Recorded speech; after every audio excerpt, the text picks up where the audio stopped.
નર્મદા જિલ્લાના પ્રસિદ્ધ યાત્રાધામ દેવમોગરા ખાતે વડાપ્રધાન નરેન્દ્ર મોદીના સેવા સુશાસન અને જનકલ્યાણના 12 વર્ષ પૂર્ણ થવાના અવસરે ભાજપ દ્વારા વિવિધ ધાર્મિક અને સામાજિક કાર્યક્રમોનું આયોજન કરાયું। કાર્યક્રમ અંતર્ગત પાંડોરી માતાના મંદિરે ભવ્ય મહાઆરતી તેમજ એક પેડ માં કે નામ અભિયાન હેઠળ વૃક્ષારોપણ કરવામાં આવ્યું। કાર્યક્રમની શરૂઆત દેવમોગરા મંદિર પરિસરમાં સ્વચ્છતા અભિયાનથી કરવામાં આવી। ભાજપના આગેવાનો અને કાર્યકર્તાઓએ મંદિર પરિસરમાં સફાઈ કરી સ્વચ્છતા અંગે સંદેશ આપ્યો।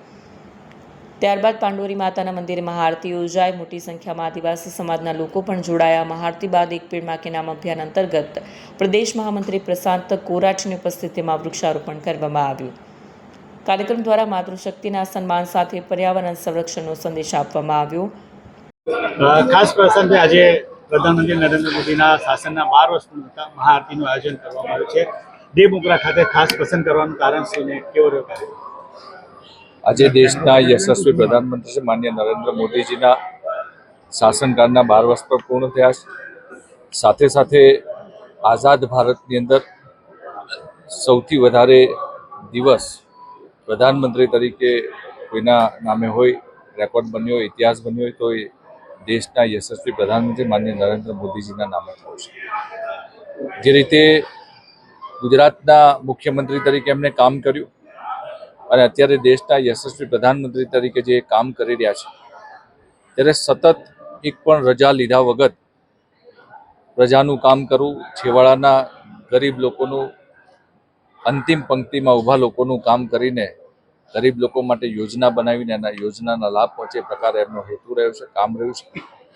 જે રીતે ગુજરાત અને સમગ્ર દેશની પ્રજાએ, લોકોએ જે પ્રેમ આપ્યો છે ત્યારે આ 12 વર્ષ અવિરત વિશ્વાસ, વિકાસ અને જન સમર્થનના છે। ત્યારે સમગ્ર ભારતની અંદર આજે ભારતીય જનતા પાર્ટીના કાર્યકર્તાઓ દ્વારા માન્ય નરેન્દ્ર મોદીજી જે પ્રકારે એમનું જીવન રહ્યું છે, જે પ્રકારે એમના સમાજ પ્રત્યે ઉદ્દેશ્ય રહ્યા છે એ સાચા અર્થમાં લોકો સુધી પહોંચે એટલા માટે થઈને આખા દેશમાં એમના લાંબા આયુ માટે થઈને એમનું જે આ દેશ પ્રત્યે એમનું સમર્પણ ભાવ અને દેશ પ્રત્યે જે એમની ભાવના છે, વિશ્વના ફલક ઉપર જ્યારે ભારતને મૂક્યું છે ત્યારે આવનારા અનંત વર્ષો સુધી એ દેશના પ્રધાનમંત્રી તરીકે કામ કરીને ગરીબ લોકો માટે કામ કરે, છેવાડાના લોકો માટે કામ કરે, ભારત દેશનો વિકાસ કરે એ માટે આજે ભારતભરના મંદિરોની અંદર ભારતીય જનતા પાર્ટીના કાર્યકર્તાઓએ પૂજા અર્ચના કરીને, આરતી ઉતારીને ભગવાનના આશીર્વાદ લીધા છે અને ભગવાન પાસે માન્ય પ્રધાનમંત્રી માટે, માન્ય નરેન્દ્ર મોદીજી માટે એમને કામ કરવા માટેની શક્તિ આપે, વધારેમાં વધારે બળ આપે એ પ્રકારના આશીર્વાદ લીધા છે। આજે ગુજરાતની અંદર 12 મુખ્ય મંદિરોની અંદર ભારતીય જનતા પાર્ટીના અમારા સન્માનીય રાજ્યના મુખ્યમંત્રી ભૂપેન્દ્રભાઈ પટેલ સાહેબ અને અમારા પ્રદેશ સંગઠનના ભારતીય જનતા પાર્ટીના અધ્યક્ષ આદરણીય શ્રી જગદીશભાઈ વિશ્વકર્મા સાહેબ અને સાથે સાથે સન્માનીય મંત્રીશ્રીઓ, સંગઠનના લોકો ગુજરાતભરના અલગ અલગ દેવસ્થાનો પર જઈને પૂજા અર્ચના કરીને માન્ય મોદીજી માટે કામ કરવા માટેની શક્તિ માંગી છે। આજે ગુજરાતભરની અંદર ગામે ગામ જે પણ દેવસ્થાનો આવેલા છે, મંદિરો આવેલા છે એ બધી જ જગ્યા પર આજે મહાઆરતીનું આયોજન ભારતીય જનતા પાર્ટી દ્વારા કરવામાં આવ્યું છે। ખાસ કરીને હું આજે નર્મદા જિલ્લાની અંદર આવ્યો છું।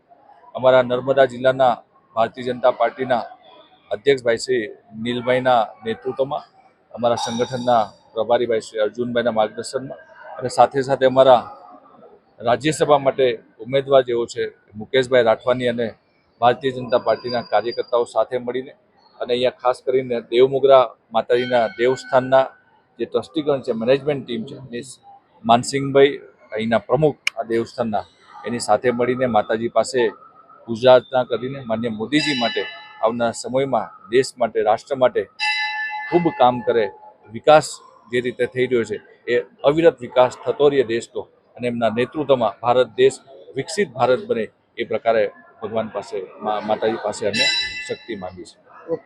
વિડીયો જર્નાલિસ્ટ સજન વસાવા સાથે સત્યા ટીવી ન્યૂઝ, ડેડિયાપાડા।